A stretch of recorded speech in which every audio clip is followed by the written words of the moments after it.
Hey everyone, welcome. So most of this winter we've been struggling with our battery system, relying every night on our generator as our batteries were dropping voltage too quickly.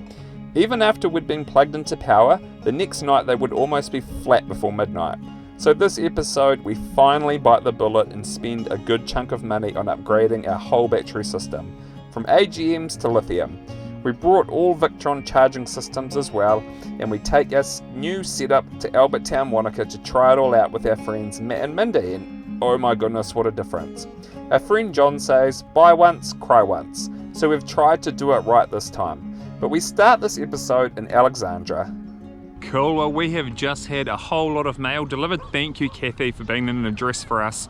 So we've got a whole new solar system ready to go in, apart from panels, but batteries, chargers, DC charger, a shunt which is like a reading thing that gives you all the information about what your batteries are doing. So looking forward to getting all that put in this week. Our batteries are stuffed. Nick from Burnsco, thanks a lot mate, giving us a whole lot of freebie stuff too. A few dry bags and some hats, another light. Much appreciated, Nick. Really, that's cool, mate. What a legend. You already helped us out enough, giving us a good discount on buying this stuff, so that's awesome. So Nick from Burnsco watches the channel, and we actually met him by accident in Burnsco in the Bay of Islands. We popped in when we were thinking we were heading into another winter with solar issues, so he messaged us offering some heavily discounted batteries and chargers with no obligation, and it was a deal we couldn't pass up. So thanks Nick and thanks Burnsco for the great discount. So Matt was there as soon as we were and cracked straight into it.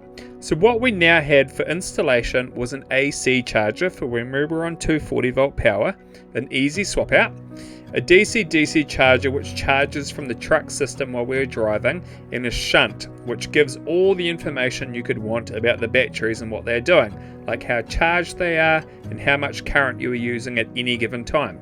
Also how much power is going into them when you're plugged in or when you're getting solar.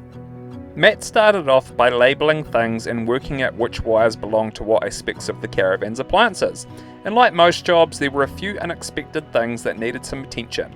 And due to starting late in the day, the old caravan batteries were removed, the new batteries put in, and the AC charger swapped over as our current version was not lithium compatible, and the shunt was installed. And this isn't the most glamorous looking setup, but this is just as far as that inverter cable reaches, so stand fast like us making a new one. This is how it's going to be.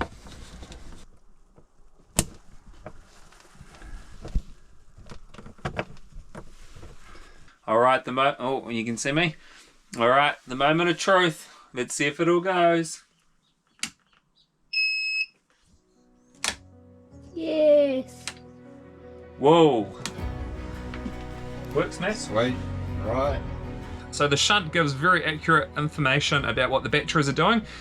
We've met a couple of people who have had theirs wired wrong, and our friend Matt put us the right way. So all things that would go negative onto the negative terminal on the battery need to go to the negative on the shunt. Otherwise your shunt is only going to read the battery voltage. So in the middle of the day when you're getting solar coming in, you always see your voltage rise on your batteries, which gives a false reading. So what happens is you attach all the negatives that would go onto your battery onto the negative terminal of the shunt, and that way, and then the shunt puts its negative to the negative on the battery. So that way you get an accurate reading of the battery percentage, how much current is like in real time getting drawn off your batteries. So we can look on the app and we can like turn a couple of lights on and we can see exactly how much power is being pulled from the battery from just having a couple of lights on. It's really helpful. I know some of you are going to say, why don't you bring your batteries inside? It would make sense to be able to bring our batteries inside, but there's not really anywhere for them to go. We don't really have a whole lot of room. It would be good. We have no room under our bed. It's got all our extra bedding, tramping gear, sleeping bags. And underneath our seating here, we have our hot water cylinder, inverter, diesel heater. So there's not really enough room to be able to put our batteries in here. No batteries like cold weather, and lithium batteries stop receiving charge when the battery temperature drops below zero. Battery temperature, not the air temperature. But our battery boxes are on the outside of our caravan, leaving them vulnerable to the elements. A great idea if you live in Australia, but not so much if you're chasing the cold in New Zealand. We love parking up in freezing conditions. The best that we can do for now is insulate these batteries with some thermal foam and hope that will be enough to keep them warm. They still operate up to -10 according to the info, but they won't take in any charge once they are freezing. The next morning, Matt came back to start installing the DC-DC charger. Sweet, well we're nearly there. Matt's been doing heaps, man, for us. So he's just installing the DC-DC charger now. Now, if you are a real rookie like me, I didn't realise that DC-DC is batteries. So if you're talking about DC power, you're talking about batteries. If it's AC, you're talking about plugged in 240 volt power. So we've got the AC charger, which is under the bed. So when we plug into power like this, then that's going to charge the caravan batteries. And the DC charger runs from the truck through the Anderson plug underneath the caravan, and then it's going to go up inside the caravan to the DC charger and then down to the batteries, and that's going to charge the batteries when we're traveling, which wasn't happening with our original setup. Having things like the DC-DC charger is great if you've had a couple of days of bad weather and you're moving on. Like that DC charger puts like 30 amps back in, so with 200 amp hours you'll get 30 amps per hour of driving. So if you've got a couple of hours driving ahead of you, you know, that's like 60 amps of power you can put back in. And like we'll hook up the truck and we'll just plug that in. That's the first thing we plug in, is the DC charger into the truck. So while we're packing up and getting set, like packing away and getting ready to hit the road, we're already just putting a bit of extra back into the batteries, which is super helpful. Me and Toby really enjoyed learning from Matt, who did such a thorough job, and the guy fixed and improved so many little things on the caravan. It seems it's a challenge to get knowledgeable and capable people to do this kind of work these days. I've heard so many stories of people having issues with things that people who are supposed to be professionals in their field but don't deliver quality work that people are paying for, like the shunts being installed incorrectly on caravans, and wires and plumbing not being crimped properly. We always like to find the small family business to work with because their reputation and work quality is very important to them. Not that Matt would take any money from us for all of his work. Sweet, well now that we've got our batteries all sorted, hopefully, feeling motivated, giving the caravan a bit of a clean. Our friend Matt has taken the kids down to play with his kids. Once we've given the caravan a clean, we're going to pack up and head down to Albert Town to the public kind of domain camping down by the Clutha River. So looks like a really nice spot there, and it's pretty cheap. Cool, well we're all cleaned up now, time to hook up. It's gonna, honestly, I'm just so excited about not having to use the generator tonight. Pretty much for the last 3 months, if we have been off grid, we've needed to run the generator from at least probably 5:30 to 7:30, 8 o'clock, and then we charge our EcoFlow, charge the caravan batteries while we're using things like the fan for cooking and the water pump for showers and things like that. It's going to be, oh, I'm so looking forward to not having to do that. So back on the road with our battery upgrade, off to Albert Town to meet up with the others.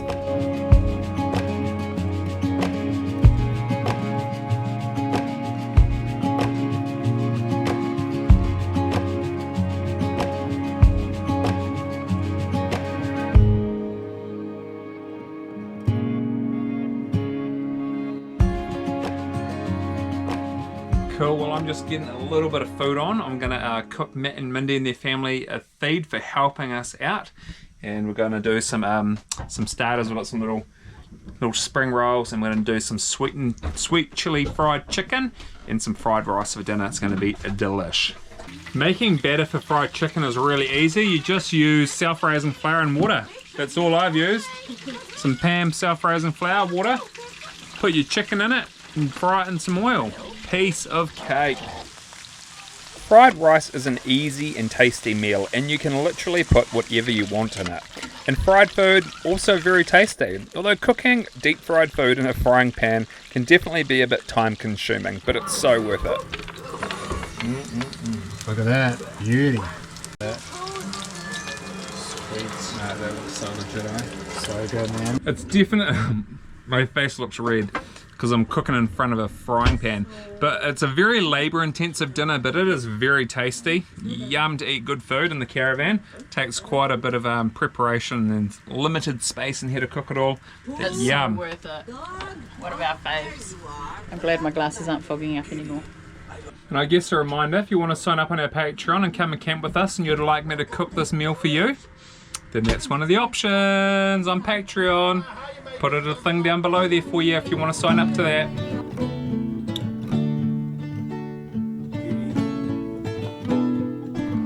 Looks like a controlled fire that got out of control on the hill over there. There are some big flames coming off the mountain. It's so far away, it's hard to get a very good perspective on a GoPro. I'll take a couple of photos on my phone zoomed up and put them on. Big smoke trail though. It's always hard to tell down here whether it's a controlled burn off, whether they're just, it does look like there's maybe dead gorse that they're burning. We're miles and miles away from it, it's hard to tell, but if it's a controlled burn off, it's a very, very big one. The Albert Town campground's pretty big, there's lots of space here. It's not as cheap as I thought it was going to be. They do require payment for kids. It's only $3.50 a night for kids, but $10 for adults. So it does make it $30.50 a night, but you don't get anything for that other than there is a rubbish bin here. But that's what you've got. This is the view. There's not many options around Wanaka of where you can camp. Here's us with our friends. So to wrap this video up, so grateful to Nick at Burnsco and Matt who made this big upgrade of ours so much more affordable for us. It's a complete game changer for our travels now, and since we've had this upgrade, which in real time was 2 months ago, we've not needed to use our generator since. So we're very grateful for the way that YouTube has helped us to connect with so many of you, through people watching our travel, seeing our highlights, but also some of the struggles, and we've been able to help one another. We are just a very ordinary family and travel like anyone else, and we appreciate the help as we figure out life on the road. So thanks everyone for watching. And next episode we're on a mission up towards Mount Aspiring for stunning views and adventures with 2 other families, Matt, Mindy and the kids, and the Roys. So we will see you then. And a reminder, if you'd like to see some bonus content, then our Patreon link, which has all the extra videos, is in the description below. See you later.